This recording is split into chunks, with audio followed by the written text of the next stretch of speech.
Hi, welcome back to Cambridge Inside Out. I'm Judy Nathans. And over here in this corner is Robert Winters. Well, you're in a rectangle on the bottom, but who knows how this will transpire and we will see your face.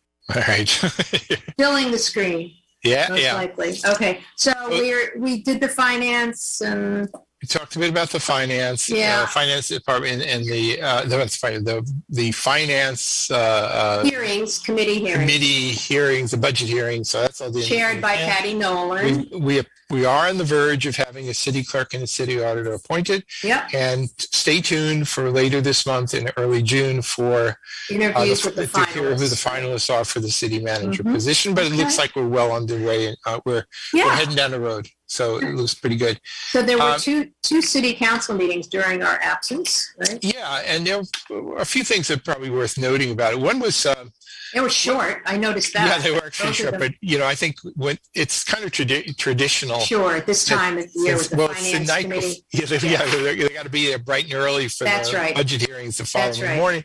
They don't want to sort of goof around on a Monday night. So, so the agenda were modest and the meetings were relatively brief, and that was good.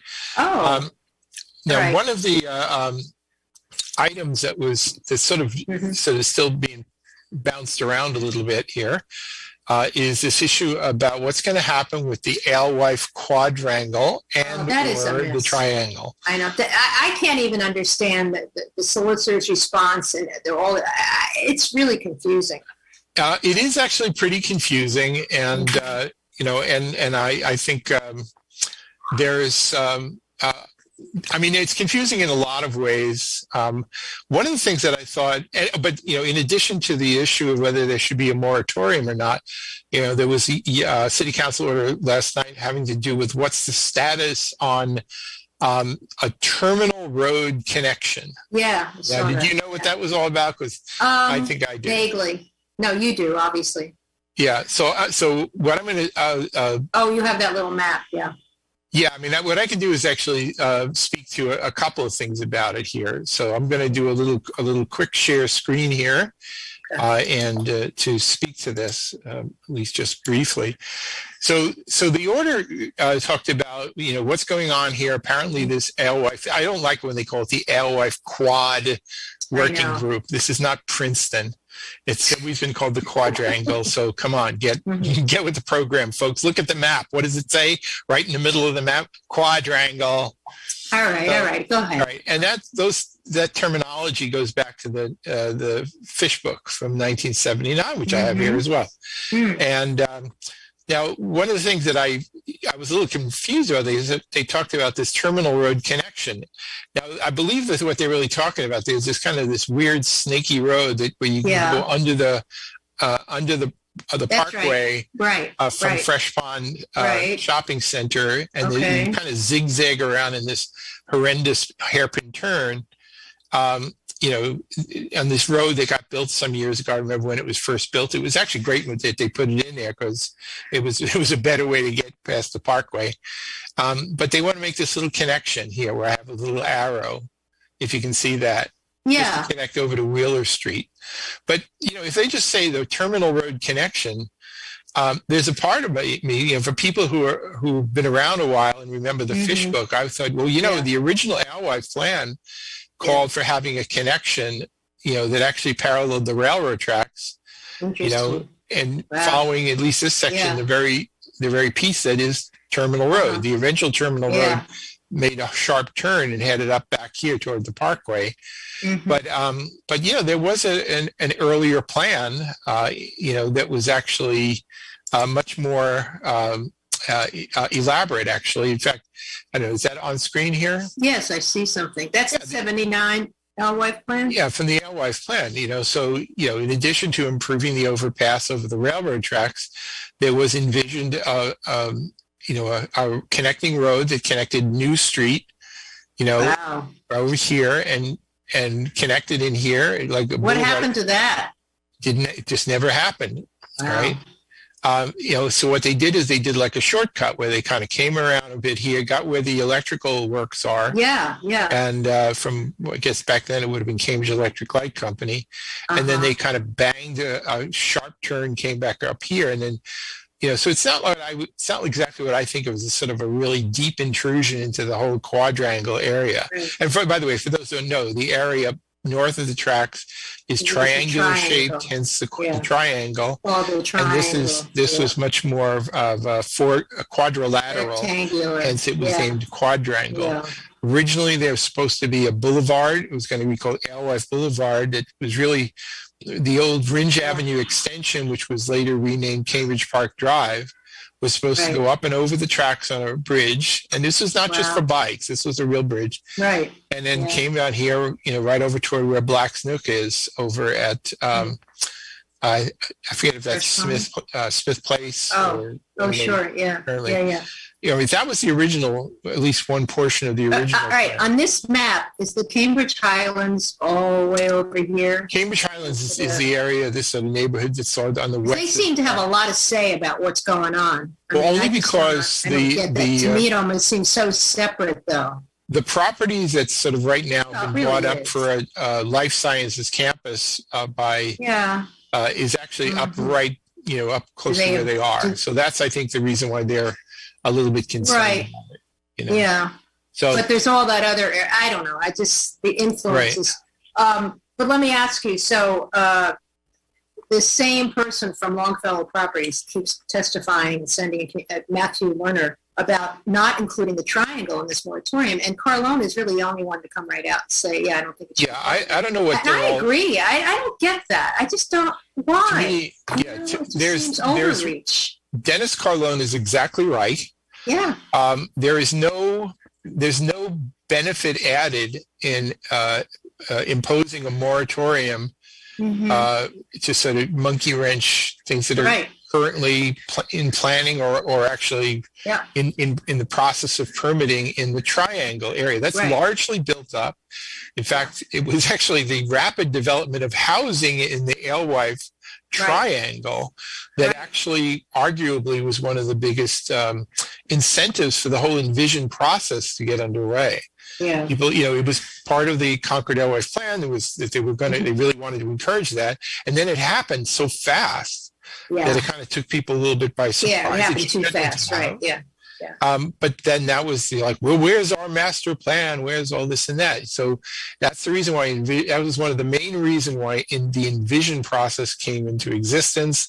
And as if you recall, they front-loaded the Alewife planning portion of that Envision process because it really was the spark for the whole thing. And they've completely ignored it. Instead of light industrial, instead of doing anything about it, City Council just let it ride. Yeah, I mean, I'm not going to make so bold a statement as to say that everything in Envision has been ignored, especially on the day that the new Envision dashboard got released and is now open for public view on a website through Community Development Department. Yeah, I guess so. I think it was. I think I heard them say something. I think it was yesterday. They unveiled it, right? Because they but remember, there's a lot of the things that were part of the Envision plan, which were actually part of plans that have been existing for years, and they would just basically roll together into Envision with some additional things added on. It's still ignored.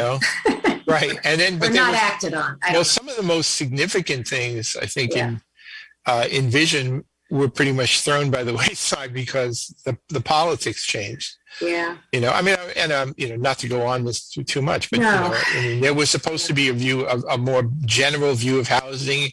In the end, it wasn't. It was the what do they call it? The affordable housing overlay was pretty much the sole work product of that. True. Any more general view of housing just didn't seem to have happened. Yeah. This notions about that some are proposing for density, and more density. Oh God. Quite honestly, wasn't really part of the Envision process either.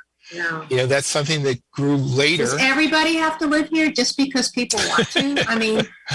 Yeah, well, I don't know. It's I've said many times over. There are places where Cambridge could definitely support more density, but to turn this into sort of a religious mandate that we have not built enough. Built enough for who? Built enough for who? And where? I mean, and then but we want open space too. So. No, at the risk of Alienating infuriating somebody? and alienating Yeah, right. some Yeah. people. I'll say it. To me, Yeah. the YIMBY thing is like a cult. It really is, and it's like a lot of things. They come and it goes, but for right now it's around, and so people are preaching the word of density as if it's the sole answer to all things, and I think it's a good thing in some contexts, and it's a terrible thing in other contexts, and people just need to not view it in such sort of black and white religious terms. It makes good sense in some places. I mean, I'll be the first to say that we could use more housing density in and around Central Square. I think we could use some more around some of the major squares. I don't see that as. For someone that has lived there a long time, I do see it. But I don't know who's living in them. Market Central, and then you have the one further down, and but it's. I believe it's fully rented, so somebody's there. Yeah. But then you could argue who can afford them. But you know what? That's a whole other issue. They got 20% inclusionary in that project, though. True. So. No, you're right. Yeah. I think getting back to the Alewife question, I was on the advisory committee for Envision, right. and I went to some of the other subcommittee working committee meetings. Mm-hmm. The Alewife plan, one of the phrases you heard over and over and over again was about what people really seemed to want was what they called light industrial.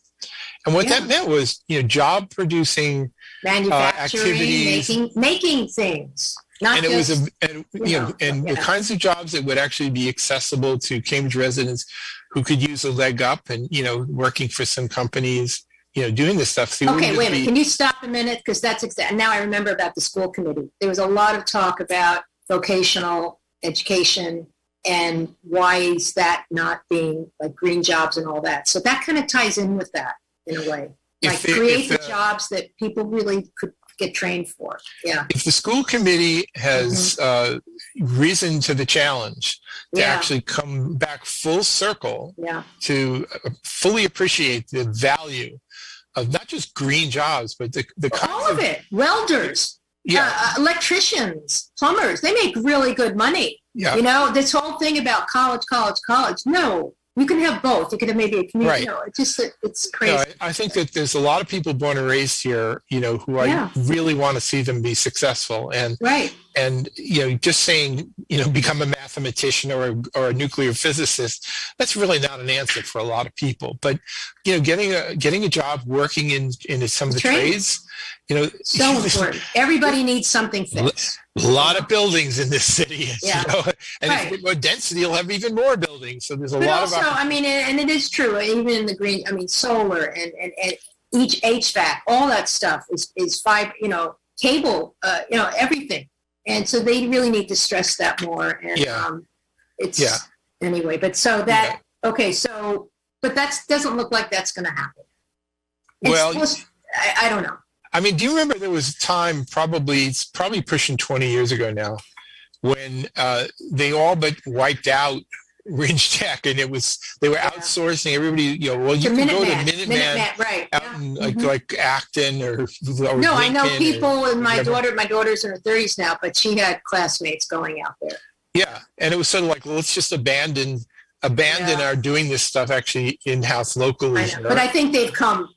They had a complete revisal, a complete revision of their thinking on that, and I was happy that they were doing that. And I want to make sure that they kind of stick with that. Yes. And if green jobs are sort of what sells politically right now, and it's also a good idea, then they gotta do all that. Yeah. Yeah, do all that. Good. Yeah. But the other thing was interesting. It came up today with DPW. I forgot that DPW already is renting space on Mooney Street. Isn't that part of the Quadrangle? Yes, it is. Okay, so, and they need space. I mean, that was a basic message Owen was saying today. They need space. So, but the lease is going to be up. He said we're going to be up for next year, right? So, I mean, in the meantime, there hasn't been the big rush of development in the Quadrangle. So I know, but it's already been sold at very high prices. So can the city even afford to buy anything there or develop anything there? There were some friendly property owners who you probably... Because that would be great. But you know what? Would the moratorium prevent them from doing it? That was my big question. Well, I mean, I don't know know? how long the moratorium will last. My understanding is the word of this proposed moratorium, Yeah, is to which get will, it done you as know, quick as and possible. that or- will be put into effect this coming Monday. I Right? know. It's fully but- advertised and ready. It's in the queue. It may be amended. There is a question Yeah. of whether the triangle part of the Alewife area Oh, should I be hope not. included or Yeah. not. There- I yeah. hope they amend it to I know. exclude that. That would right. be really unfortunate. Right. I mean, there's one tiny minuscule argument Yeah. for at least keeping an eye on the triangle in terms Uh-huh. of planning Yeah. something. And again, I have no idea what they want to do yet. I mean, Well, Carlone supposedly went on a walk out there or something. He had some. yeah, but you know, if they do build a bridge, or in my view, there should actually be more than one overpass over the railroad tracks out there. Yeah. If that were to happen, it has to have a landing on the north side of the tracks as well as the south side of the tracks. So any crossing of the tracks would require that. So that may. Yeah. But you don't want to basically, throw a monkey wrench into everybody's plans on the north side of the tracks just because they need to locate a bridge somewhere. That ought to, I mean, you'd think they already had that worked out, right? They're actually in support of that. I think I've heard him in his different things. And I think that working on that. The new property owner that purchased for, hundreds of millions of dollars worth of property up there, had that in as part of their proposals. We'll build you the bridge, right? Right, yeah. Mm-hmm. And, because federal money, unless they want to divert some of the ARPA money for that, but I don't see that happening right now. Then, I think there ought to be a bridge. In fact, and I've said it before, I think that there should be not only a crossing of the tracks, but also a crossing of the Little River just with a pedestrian bridge so that people who are working in the Science Park area up there closer to Route 2 can wander down to the constructed wetland area, and then they could go over the bridge and they could go pick up something at some place that's in the quadrangle, in the future quadrangle. Mm-hmm. But, knit some of these things together.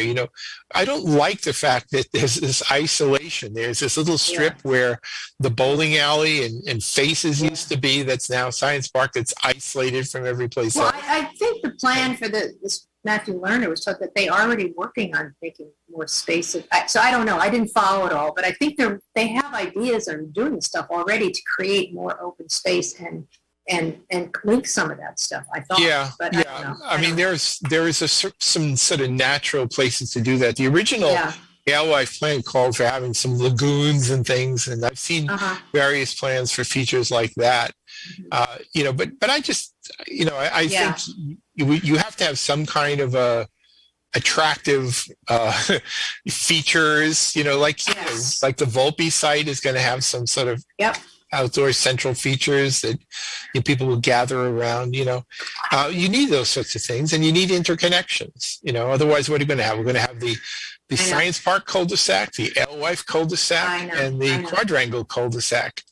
To me, the fact that you can't have some interlinking of some of these resources, and even even for going for walks, for goodness sake, you just need to have some interconnection. My Lord. Anyway, I haven't yet. I mean, it's not like I'm watching it as closely as I could have, but I haven't really seen a whole lot of planning. I mean, maybe I'll sort of, point my laser beam at Dennis Carlone and say, you're an urban design guy. Come up with the plan, draw what does Dennis want? Speaking of which, I heard there were two public commenters today at the beginning of the meeting. And I don't know if you heard them. One was Alan Sigun, and he kind of called out Carlone for just stressing urban design or something. I mean, he basically was against the community development department. And so much of what he said has nothing to do with community. It's rent control. I mean, you can't tell people what to charge for rents, and he basically... Alan said he's a nice enough person to meet, chat with. But honestly, he's sort of part of the cult. And, so it's all density, housing. and the notion that you should actually consider, urban design or historic preservation or anything that might stand in the way of Just build. the Yeah. juggernaut, Yeah. is It's like, drill, baby, drill. It's like build, baby, drill. Or build, whatever. baby, build. Yeah. Okay. Before we end, I do want to, there was to me, important meeting on municipal broadband. I don't know if you caught any of it. It was on May 5th. Burhan Azim is now chair of that neighborhood, whatever that. No, transportation committee. Well, it's utilities and transportation. Traffic, transportation, public utilities. And public utilities. And it was really very good. And sure enough, there were comments about, why can't the city do this? I mean, there were some financial models put. So it's worthwhile if people are interested in this to look back at it. But once again, I didn't see any reference to, maybe this wasn't the time, to, okay, we do all this, but how about people that subscribe to cable TV? Right, that's always conveniently left out. Because my understanding is the communities that have it, even the ones that own their own. By the way, you mentioned Cambridge Electric Plant. Are you telling me that once upon a time we owned our own electric utility? No, I don't believe so. But it was just the name? It was just the name? Cambridge Electric Light Company was its own separate company, but it was locally based. But what happened, like with a lot of things, they all got consolidated and turned into city never Electric, and then so it just happened to be called. It wasn't like we didn't own it. We didn't have it or like the water department. We didn't. Right. Okay. All right. I just wanted to clear that up. Yeah, actually, just to go back really into history, Cambridge Water was a private water company, and then that became the Cambridge Water Department eventually, right? But a lot of these things, they start privately, they become public, or they could become public and then become private. Yeah. And once again, Patty. My only thing on the municipal broadband is that I've always, and I've said this to Saul Tannenbaum about this many times over, it's like, I'm totally open to the idea, but I'm also thoroughly sympathetic. We need competition. But I'm very sympathetic to the city's point of view, which has to do everything to do with financial exposure. Exactly. You really want to, bond, for hundreds of millions of dollars, and I've heard estimates all over the map. Yeah. I know. Technology that might end up being eclipsed. Yeah. Relatively soon down the road. Now, the smart thinking that I've heard is to say, well, no. If you're basically just building essentially the road, you're not building the car. You're just building the means through which the other technologies can use. Right. Yeah. Well, I said, okay, now we're talking. That starts to sound reasonable. I mean, if it's something as simple as let's run conduit that you can pull wires through throughout the city, then the wires can even change. Yeah. The consulting group that we're working with, which I keep forgetting, but they're very impressive to me. They presented the summary business models, and they have a chart table, the different kinds, city, hybrid, and all very reasonable. And so at least we're starting there. I appreciate that, but I'm also aware that the big dig was originally supposed to cost $4 billion or something like that. I'm making up the number, but ended up costing like 17. No, I know, but the exposure to the city in terms of cost depends on the model. Right. So if they can find a way of sort of doing it off as kind of like a a separately chartered kind of entity that's not. They gave 6 versions: hybrid funded, finance, privately maintained, all the way to city funded. That was the top one: city funded, finance, and maintained. That's clearly the most expensive. Right. And I just don't think everybody needs to, have. Most people can afford internet. They just want more competition. Yeah. Oh, yeah. But I'm ever mindful of the fact that we used to have Cambridge City Hospital, and we actually had the city hospital was an integral part of the city budget. I have some of the older budget books, and it was this big thing. But the ups and downs of healthcare costs were very risky. Yes. Nobody really knew for sure where things were headed. And the fiscally prudent thing to do was to create the Cambridge Health Alliance, which required state intervention to do it, to have a kind of a semi-autonomous entity where, the board of trustees are still largely appointed by the Cambridge City manager. So, we got a lot of skin in the game. But in terms of the balance sheet, we don't bear the risk Yep. of the Cambridge Health Alliance, and that's good for us fiscally in terms of our bond ratings and all of that stuff. So I can completely understand why I know. this city manager or the previous city managers or a future city manager would have serious concerns. You got to prove it to me, and you got to seriously prove it to me why this is actually something that's not going to cause unnecessary risk. And it's never let go of the fact, and they kept stressing this because they've stressed it before. I've watched a lot of these meetings. Is that when you don't own the power, we're not Chattanooga, we're not some of these other. And by the way, Chattanooga has many different internet providers. So it's not, there's so many ways to do it. And Patty Nolan then asked about the water department. And that was brought up like months ago by Quentin Zondervan. Why can't we use the water utilities? Or I mean, come on. I trust the consultants to come up with what's a good model, and let's get all the information out there. Right. Actually, that issue of the water came up today. Water department. Oh, I listened to that. And then, the city manager and Sam Corder from the water department made very, very clear. Said we've got a quality product out there. You can have legitimate concerns about PFAS and all that. Right. Right. But, so if you want us to, as they're going to do, is they're going to be changing filter media for some different systems. Right. That will actually reduce any PFAS contamination to negligibility. Yeah. But sometimes the political people who say, well, if that's not the answer you want to hear, next year it'll be another threat to them. Yeah, I just wish people would just be careful of what they say and get more information, and it's instead of being aspirational, just get what is reality and what's possible. But and in the meantime, I shall continue drinking my Cambridge water. Yeah, I'll have my iced tea made with Cambridge water. Right? Yeah. Yeah, okay. So and I'm not. We're almost out of time. Okay. Yeah, I'm not personally concerned about these great hideous threats. I know. So. All right, we'll see you on the first Tuesday in June. That's right. So we'll see you soon enough on Cambridge InsideOut.